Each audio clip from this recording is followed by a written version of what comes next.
recognize. So let's say you go into this house and you're just going to flip this house. You're going to buy it, you're going to fix it, you're going to put a new AC system in it along with all the other things you're going to do, and you're going to flip it to someone else, you're going to sell it for cash or new loan, and you'll be done with it, right? So you call your AC guy and you give him the job of putting in the new system, but here's what's going on in your AC guy's head.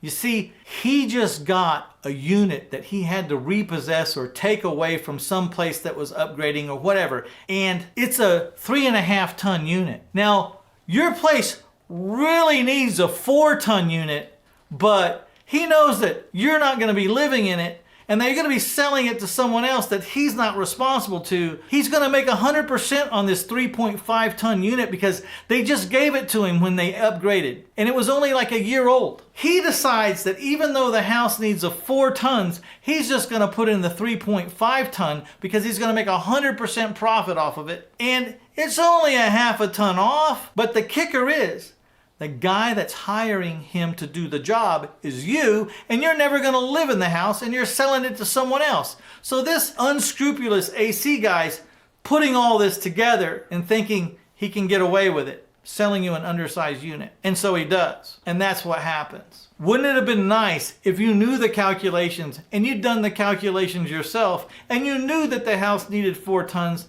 and that you could call the AC guy out when he told you that he was going to install a 3.5 ton system? You know, you and your buyer should get an efficient and effective unit, and you should get what you paid for.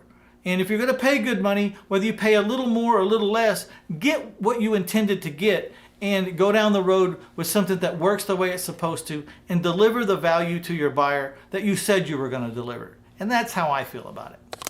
Now, before we get to those 3 money-saving tips, please acknowledge that like and share button and subscribe if you haven't already. Okay, let's talk about those 3 tips.